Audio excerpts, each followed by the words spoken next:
Bienvenue sur le podcast Cosmic Artist, l'art de l'astrologie. Bonjour à tous, je suis désolée pour ce long moment d'absence. Je me concentrais sur la création de ma formation sur la lecture du thème astral sous le prisme de la part de fortune.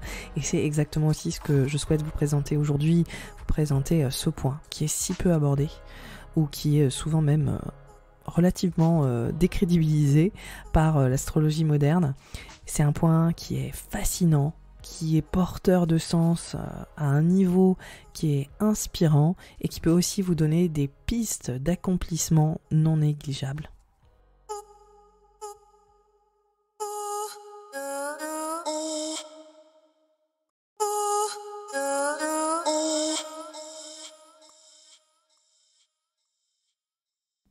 Alors, je ne vais pas aborder l'essence de la part de fortune dans ses origines et d'où elle vient, parce que j'ai fait une masterclass que tu vas pouvoir trouver très facilement sur YouTube, qui s'appelle La part de fortune, l'espace de ton accomplissement, et où je décris justement d'où vient ce point qui est propre à l'astrologie hellénistique. L'astrologie hellénistique, c'est les fondations de l'astrologie, tout simplement. C'est l'astrologie telle qu'elle a été créée 200 ans avant notre ère et qui finalement correspond à toutes les fondations sur lesquelles on s'appuie aujourd'hui. C'est juste qu'il y a quelques variantes dans la façon d'interpréter un thème qui rend justement cette interprétation tellement plus efficace, tellement plus essentielle, et que je transmets justement, en tout cas dans ces grandes lignes, dans cette formation sur la part de fortune et la lecture de thème astral, avec des stratégies de lecture qui sont j'allais dire assez innovantes, même si elles sont anciennes, mais qui sont vraiment, je dirais, hors normes pour l'astrologie moderne, pour la façon dont vous pratiquez sûrement l'astrologie si vous m'écoutez. C'est-à-dire qu'on a accès à des stratégies, à des méthodes qui viennent nous faire gagner énormément de temps dans la lecture de thèmes et qui nous permettent de classifier les informations et l'importance des planètes avec beaucoup plus d'efficacité. Et justement, c'est exactement ce que je vise là au travers de cette formation, c'est vous donner les bases de l'astrologie hellénistique, de vous expliquer aussi ce point, la part de fortune en profondeur, et de vous permettre d'atteindre le message essentiel du thème, c'est-à-dire comment est-ce qu'on se sent heureux, comment est-ce qu'on se sent accompli. Et c'est précisément ce que fait cette part de fortune.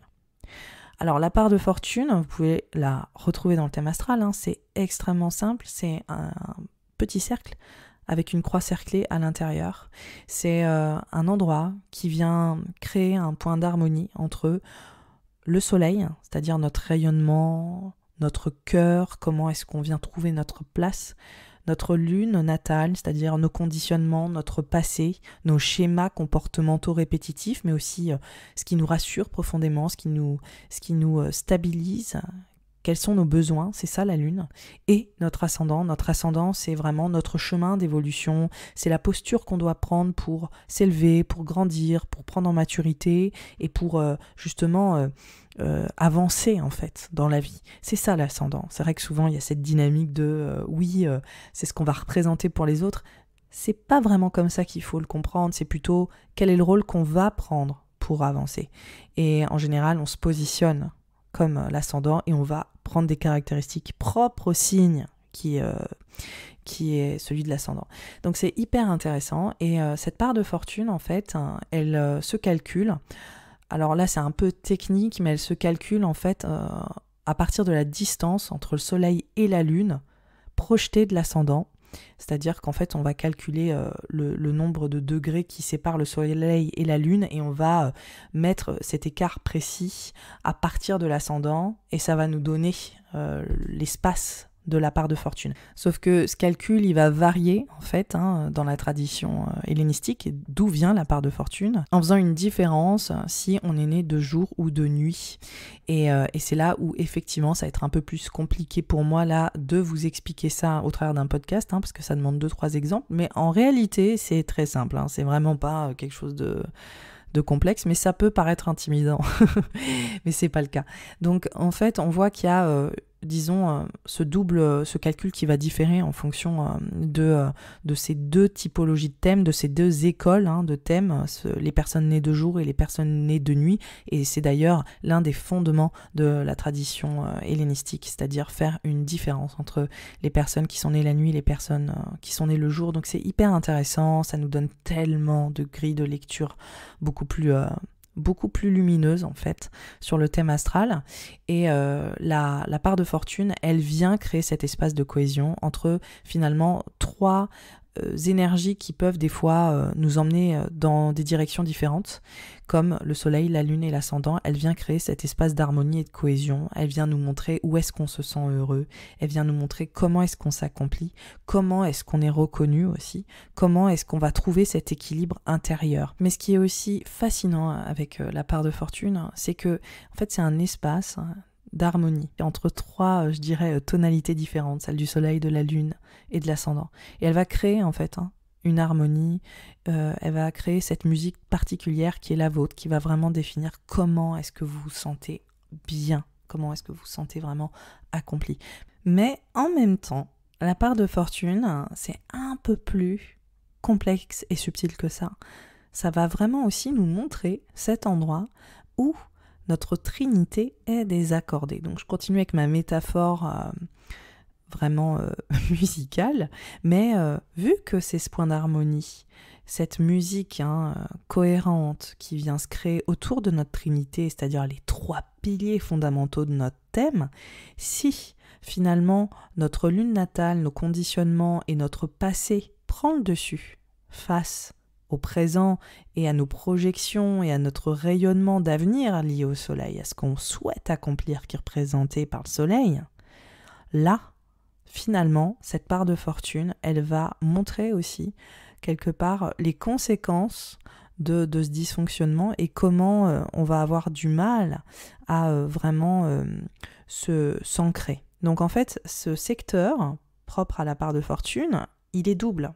Il est autant un endroit d'accomplissement, de bonheur, mais qui est très personnel. Parce que quand je parle d'accomplissement, si vous ne me connaissez pas, c'est pas vraiment mon truc de parler de succès infini et de millions et de... bref, et d'une reconnaissance très, je dirais, stéréotypée en fait, d'une forme de réussite. Je parle vraiment d'un bonheur et d'un accomplissement qui est profondément intime, qui est personnel, qui est celui de... On se sent bien ancré à l'intérieur de nous-mêmes, on se sent vraiment en cohérence avec nos valeurs. On se sent pleinement épanoui, mais c'est pas quelque chose qui est forcément lié à une reconnaissance extérieure ou à une reconnaissance qui va être totalement, je dirais, superficielle. C'est vraiment un dialogue qui se passe en nous, cette part de fortune. Et c'est les activités, l'énergie qu'on a besoin de mettre en avant et qui va nous permettre de nous sentir pleinement en phase avec nous-mêmes. Donc la part de fortune, finalement, quand on analyse un thème astral, elle est essentielle, parce que la première chose qu'on fait quand on apprend un thème astral, si vous m'écoutez que vous êtes débutant, c'est de regarder la Trinité, parce que la Trinité, le soleil, la lune et l'ascendant, c'est vraiment les trois piliers fondamentaux de notre thème, c'est nos deux luminaires, c'est-à-dire le soleil et la lune. L'ascendant, c'est l'heure exacte à laquelle on est arrivé sur Terre, c'est le premier souffle du reste de notre vie, et c'est la première impulsion qui fait qu'on arrive en prenant une certaine posture, et finalement ça va servir ce monde émotionnel, ça va servir aussi l'accomplissement de notre cœur, de notre âme, celui du soleil, et cette part de fortune, elle vient donner une stratégie pour coordonner tout ça dans la meilleure direction. Et en même temps, si on est pas vraiment concentré sur les intérêts du soleil et qu'on n'a pas cette dynamique d'avancer ou de vraiment se réaliser nous-mêmes au travers de ce fameux soleil, elle peut montrer aussi cet endroit où il y a une forme de désaccord intérieur et les répercussions de ce désaccord. Donc c'est une accordeuse, mais c'est aussi un endroit où le désaccord de notre trinité peut vraiment se révéler avec plus de force. Ça peut vraiment se mettre en avant. Et en fait, ça va correspondre à notre trinité et aux choses qu'on décide de mettre en avant dans notre trinité. Est-ce qu'on décide de regarder en arrière ou est-ce qu'on décide de regarder en avant propre au soleil? Donc c'est hyper intéressant, c'est vraiment un point qui est tellement riche d'enseignements. Je vous invite vraiment, je répète, à le regarder dans votre thème, où est-ce qu'il se situe. Il arrive souvent que la part de fortune, elle se retrouve dans un signe astrologique qui est stimulé par aucun point dans votre thème, vous n'avez aucune planète dans ce secteur-là, vous considérez même que cette maison astrologique est vide, et en fait c'est exactement cette énergie, cet archétype, et cette maison astrologique qu'il est bon de développer et qui vient vous apporter en fait une forme de gratification qui est très très profonde et qui vous permet aussi de trouver un dialogue intérieur qui est plus cohérent.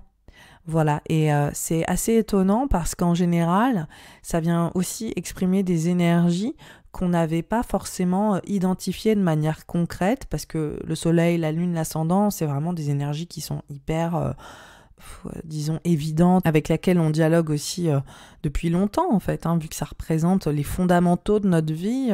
C'est vraiment des énergies qui ne nous sont pas étrangères, mais la part de fortune, avec moi, mon expérience, et puis comment j'ai pu le voir autant dans ma vie que dans celle de mes consultants, c'est des choses c'est une énergie, disons, qui est beaucoup plus subtile et qui se déploie sur le temps et qui, comme un Rubik's Cube, met du temps à s'aligner aussi. C'est-à-dire qu'en fait, ça dépend. Il y a des gens qui ont leur part de fortune qui va vraiment s'exprimer très fort dès le départ. Il y a aucune règle fixe, il n'y a pas de fixité en astrologie. Mais c'est vrai qu'en général, vu que ça parle de nos conditionnements lunaires, de notre authenticité et du chemin de notre cœur avec le soleil, et en même temps de cette posture de progrès dans notre vie liée à l'ascendant, en fait, en général, forcément, c'est des parts de nous-mêmes qu'on met du temps à coordonner ensemble, et cette part de fortune, elle vient s'exprimer d'une certaine manière qui nous est accessible au fur et à mesure sur le temps. Donc, comme je dis, il n'y a pas vraiment de règles, parce que c'est plus complexe que ça. Mais en tout cas, la part de fortune, c'est un élément fondamental pour justement, finalement, travailler notre résilience personnelle, savoir aussi comment nous nous accomplissons. J'ai des exemples incroyables au niveau de thème astral que je présente dans la formation, où vraiment c'est d'une évidence folle, je veux dire, cette part de fortune. Par exemple, je vais avoir le thème de Céline Dion. Elle a la part de fortune sur son ascendant Lion en conjonction à Jupiter, avec cette espèce de posture de performeuse liée au Lion. Donc on voit que c'est son espace d'accomplissement, on voit que c'est son espace de bonheur. Je vous passe les détails parce que c'est encore plus dingue quand on analyse, et on voit que c'est lié au chant, on voit que c'est lié à la voix, on voit que c'est lié à son expression créative. Par exemple, Martin Luther King, il a la part de fortune dans l'espace de la maison 3. On voit que c'est dans le signe du Cancer. Donc on voit que la maison 3 au niveau de l'astrologie hellénistique et de l'astrologie moderne, c'est l'espace de la voix, de l'expression. Mais au niveau de l'astrologie hellénistique, c'est aussi celle des praticiens du spirituel, celle des personnes qui travaillent en tant qu'autorité du spirituel. Il faut savoir que Martin Luther King était pasteur et avant aussi d'être activiste, et on voit cette double dimension au niveau de l'interprétation des maisons astrologiques dans la tradition hellénistique. Donc en fait, on voit exactement, grâce à la part de fortune, où est-ce que notre potentiel solaire, où est-ce que nos aspirations, le rôle de l'ascendant, le potentiel solaire et nos conditionnements peuvent vraiment s'accorder ensemble et nous mettre dans un espace de joie et de bonheur et d'ancrage personnel qui nous amène vers une résultante qui est gratifiante pour nous. Et en fait, en fonction de chaque individu, ça va prendre des formes tellement différentes. Bon, Céline Dion, c'est être une performeuse exceptionnelle, mais pour d'autres personnes, ça va être dans une forme d'intimité, de refuge, de solitude. Ça peut prendre 1 million de formes différentes en fonction du thème astral. Et c'est exactement cet espace de bonheur, de joie et d'accomplissement où on fait exactement ce que l'on aime et ça nous appartient. Voilà, c'est à nous. Et c'est en dehors de tous les stéréotypes liés au succès, au bonheur aussi, que veut nous faire avaler la société en permanence, c'est-à-dire voilà, les 2 enfants, le chien, le fait d'être adulé par des milliers de personnes, d'avoir plein d'argent, tout ça, c'est finalement un mirage en termes de réussite et de succès qui est une espèce de stratégie de consommation qui n'appartient à personne et qui ne correspond vraiment au rêve profond ou à l'espace de bien-être de personne. En fait, c'est même contre nature, quoi, d'avoir cette exposition ou cette notion de succès, ça va contre la nature d'énormément de personnes. Je pense que pas pour Céline Dion, par contre. Ça va pas être le cas pour Céline Dion, elle assure la peinture avec ça, mais pour la plupart des gens, ça les éloigne d'eux-mêmes. Donc cette part de fortune, c'est cet endroit de recentrage à l'intérieur de nous qui est juste génial, et je vous invite vraiment à le découvrir. Et dans ma formation sur la part de fortune, ça dépasse un peu le cadre de la part de fortune, parce que c'est surtout lire un thème astral avec la part de fortune, parce que je me concentre vraiment sur une stratégie de lecture qui va nous emmener sur l'essence du thème astral, et ça passe par la part de fortune, justement. Parce qu'en général, quand on va voir un astrologue, c'est exactement pour trouver des clés d'accomplissement, pour trouver des clés pour justement nous établir dans les meilleures conditions, et celles qui sont les nôtres, qui sont bonnes pour nous. Et justement, cette part de fortune vient nous donner cette réponse-là. Donc, quand on l'analyse en profondeur, et voilà, et ça demande un peu de pratique sur des enjeux propres à l'astrologie hellénistique, parce que je tends à respecter la tradition à laquelle elle fait partie. Ça nous donne vraiment une méthodologie qui est super efficace, qui est claire, qui est lumineuse pour dérouler un thème astral, qui nous fait gagner un temps fou et qui nous permet aussi de décliner les dominantes planétaires avec justement beaucoup de clarté. Et c'est ça la différence aussi avec cette stratégie de lecture de thème et la part de fortune, c'est qu'on est vraiment capable d'appliquer une stratégie hyper concrète dans la lecture de thèmes qui tend à manquer dans la plupart des formations d'astrologie. Et d'ailleurs, ma part de fortune est en Vierge, donc moi qui n'ai absolument aucune planète dans le signe de la Vierge dans mon thème astral, ma part de fortune est en Vierge.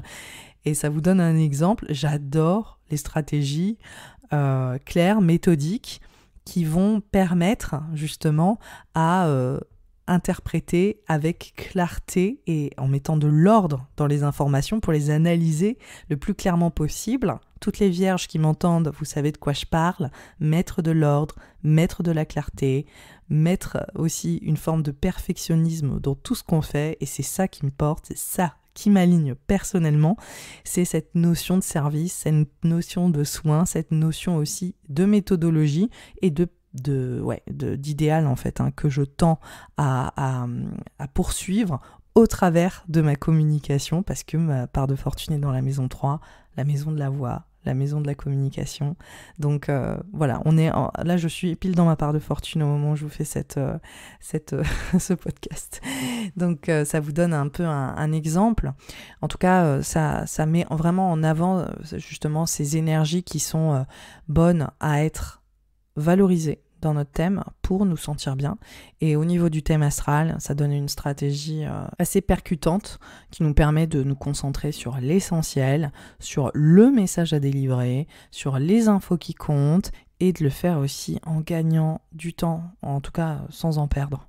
Parce que passer 4 heures sur un thème astral ou 3 heures et sans mêler les pinceaux dans la somme d'informations, c'est non. Voilà, et c'est pour ça que j'ai fait cette formation qui vient cumuler autant une stratégie de lecture de thème que finalement l'exploration d'un point qui est si peu utilisé dans l'astrologie moderne, mais qui est tellement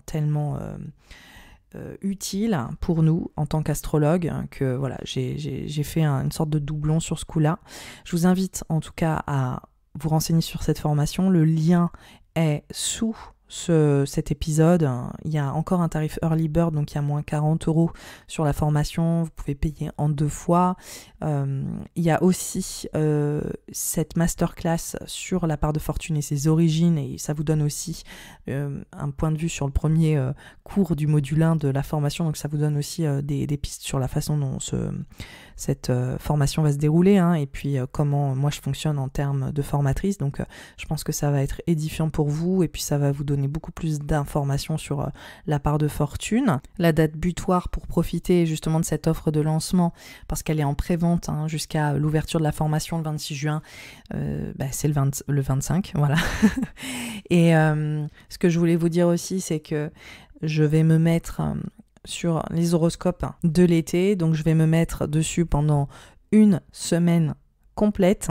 Voilà, ça me prend ce temps-là de faire l'horoscope du mois de l'été, et ensuite, après avoir délivré ce gros paquet, je me mettrai off sur le podcast pendant 2 mois, et ça me permettra aussi de travailler sur la prochaine saison, lui faire un petit makeover à ce podcast, et voir aussi pour un nouveau podcast qui s'appellera La Good Vibe Only. Il faut savoir que moi j'ai un autre compte Instagram qui s'appelle La Good Vibe Only, qui parle des dérives spirituelles, des pratiques spirituelles aussi toxiques, et en fait pas spirituelles, New Age, et c'est vraiment la grosse différence que je veux faire justement sur la distinction entre les pratiques spirituelles et le New Age et les pratiques New Age, et vraiment renseigner là-dessus. Mais bon, je dis spirituel parce que c'est comme ça qu'on l'identifie, mais mon but c'est qu'on cesse justement cet amalgame entre spiritualité et New Age, qui sont 2 choses complètement différentes. Donc déjà sur cet Instagram, je passe du temps en fait à décrypter des dérives, à donner des exemples, et à converser aussi avec une communauté de praticiens du spirituel qui en ont marre en fait de ces problématiques-là. Et c'est ma part de fortune en vierge, c'est mon esprit critique, et communiquer là-dessus, ça vous donne un autre exemple. Et aussi ce que je fais, c'est réfléchir en fait autour du travail en tant que praticien spirituel, et comment est-ce qu'on peut avoir des pratiques qui soient gratifiantes pour nous, pour les autres, en tant qu'entrepreneur du spirituel, parce qu'il y a plein de choses qui se mélangent autour de ces thématiques-là dans le monde d'Instagram, et même de l'entrepreneuriat en général. Donc voilà, là j'ai pas mal de choses à créer là cet été, donc je vais m'absenter pendant 2 mois. Et en tout cas, n'hésitez pas à me proposer des épisodes, à me proposer des choses en MP sur Instagram en attendant que je revienne, parce que ça va me permettre de justement étoffer ma ligne éditoriale pour l'année prochaine. En attendant, je voulais aussi vous rappeler que j'ai un Patreon. Un Patreon, c'est un site qui permet à mes contributeurs et aux personnes qui m'écoutent de manière assidue ou pas, ou même sur les horoscopes, de m'aider en me donnant justement de 3 à 6 euros, sachant que si c'est 3 euros, vous contribuez juste pour me remercier, et si c'est 6 euros, vous avez 5% sur mes formations en plus, systématiquement. Donc du coup, voilà, c'est ma façon pour moi de rendre votre soutien. Et je vous invite éventuellement à en faire partie si vous aimez mes horoscopes, et si vous avez envie de soutenir mon travail, tout simplement. En tout cas, moi, ça me ravit de faire ces horoscopes. Ça permet vraiment pour moi de démystifier en fait l'astrologie, de pouvoir aussi vous ouvrir des perspectives sur le potentiel de l'astrologie et comment ça s'articule aussi, et à quel point c'est pas fixe, c'est pas juste des descriptions hyper, je dirais, galvaudées sur certaines énergies ou sur certains archétypes, comme beaucoup de personnes peuvent penser que l'astrologie fonctionne, c'est-à-dire des choses autour des signes solaires qui sont un peu gravées dans le marbre. Non, c'est fluctuant, c'est plein de dimensions, c'est riche, et c'est aussi un héritage culturel, un héritage je dirais spirituel, qui est assez beau, et qui finalement est aussi totalement agnostique. Donc il n'y a pas de démarche de dogmatisme autour de l'astrologie. Il y a des possibles, toujours des voies d'ouverture et de perspective qui s'ouvrent à nous grâce à l'astrologie, et qu'on peut explorer et qui peuvent nous inspirer. En tout cas, c'est comme ça que j'ai envie de le communiquer. Donc je serais ravie si ça te tentait de participer à cette aventure et de la construire avec moi au travers de ce Patreon. En tout cas, voilà, c'était les petites news. Donc, l'horoscope de l'été arrive. Pas d'inquiétude, j'ai des messages pour me dire quand est-ce que on n'y est pas. Ce sera début juillet, probablement le premier week-end du mois de juillet.